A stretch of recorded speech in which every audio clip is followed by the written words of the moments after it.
পর কিছু কোন কোন সমাজে দাফন উপলক্ষে খাওয়া দাওয়ার অনুষ্ঠানের আয়োজন করা হয় এবং কোথাও কোথাও দেখা যায় মাইয়াতকে কবরে শোয়ানোর পর মিষ্টি বিতরণ করা হয়।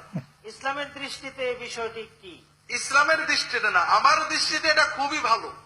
যারা মরা উপলক্ষে খাওয়াই মিষ্টি দেয়, আমার বলবেন আমি খাস দোয়া করব যেন ওদের বাড়িতে প্রতিদিন একটা করে মরে। আচ্ছা বলেন তো, মিষ্টি কি আনন্দের প্রকাশ না বেদনার প্রকাশ? তাহলে নিশ্চয় তাদের মানুষ মরলে তারা খুব আনন্দিত হয়। কাজেই তাদের জন্য দোয়া করবো, আল্লাহ এত ভালো মানুষ, ওদের বাড়িতে প্রতিদিন একটা মরুক আল্লাহ, আমরা প্রতিদিন মিষ্টি খাবো আর খানা খাবো, ঠিক আছে না? এটা একটা বর্বর প্রথা। একদিকে শরিয়াতে বেদাত, কারণ রাসূলুল্লাহ সাল্লাল্লাহু আলাইহি ওয়াসাল্লাম সাহাবীদের আপনজনেরা মারা গেছেন না, তারা সদাকায়ে জারিয়া করতেন। প্রথম কথা, মৃত্যুর 3 দিনের ভিতরে যাদের বাড়িতে মারা যায় তাদের রান্না করাই না, যে পাড়াপড়শিরা খাওয়াবে, আর আমরা উল্টো তাদের বাড়ি খাই। 2 নম্বর হলো যে মরা উপলক্ষে খানা খাওয়ালে মাইয়াত সওয়াব পাবে। সাহাবীরা তাবেঈনরা করেননি, বলেননি। রাসূলুল্লাহ সাল্লাল্লাহু আলাইহি ওয়াসাল্লাম বলেছেন সদাকায়ে জারিয়া করতে। একজন মানুষের, আবারও বলি ভাইরা, এই আমার অভিজ্ঞতা থেকে বলছি, আমার বিশ্ববিদ্যালয়ে একজন অফিসারের মা মারা গেছে, খানা খাওয়াতে হবে। আর খানা খাওয়ার ব্যাপারে সমাজের মানুষের খুবই আগ্রহ।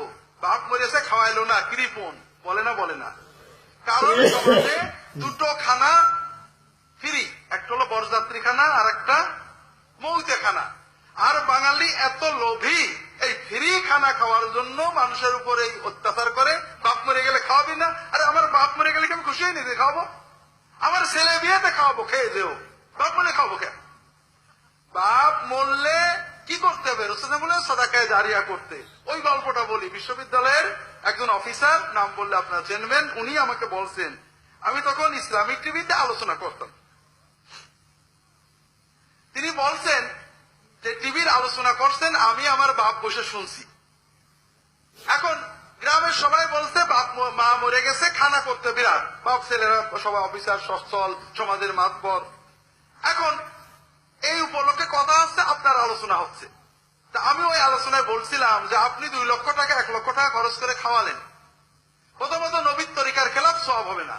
দ্বিতীয়ত আপনি খাওয়ালেন বেঈমান, বেনামাজি, বেরোজাদার, সন্ত্রাসী, এদের খাওয়ালেন যারা দিনের ভিতরে 100 বার ইসলামের নবীর নামে খারাপ কথা বলে, তারাই তো বেশি খায় নাকি? সওয়াব হবে না গুনাহ হবে? গুনাহ হলো। এরপরে কিছু গরিব, মিসকিন, এতিম, দিনদার, আল্লাহওয়ালা, আলেম, তালবে ইলম, এতিম খায়, ওদের উপরে জুলুম হয়। বড় বড় গোশতের মালসা, দইয়ের হাড়ি চলে যায় ওইদিকে, ওরা পাশ পেতে বসে থাকে। সওয়াব হলো না গুনাহ হলো? তাহলে 1 লাখ টাকা দিয়ে আপনি 90,000 টাকার গুনাহ করলেন, খুব বেশি হলো 10,000 টাকার সওয়াব হলো। আপনি কি প্রতি বছর 1 লাখ টাকা খানা করতে পারবেন নাকি? পারবেন না? পারবেন না। যদি আপনি ওই 1 লাখ টাকা মসজিদ বানাতেন, মাদ্রাসা বানাতেন, সাদাকায়ে জারিয়া করতেন, তাহলে আপনার বাবা মা কিয়ামত পর্যন্ত প্রতিদিন এই টাকার সওয়াবটা পেতে থাকবে।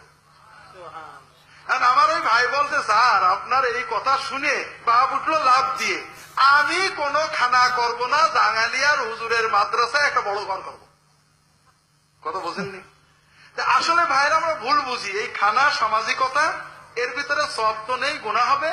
আপনারা সাদাকায়ে জারিয়া করবেন, কিছু না পারলে এতিমখানায় গরু দিয়ে দেবেন, ছাগল দিয়ে দেবেন। সাদাকা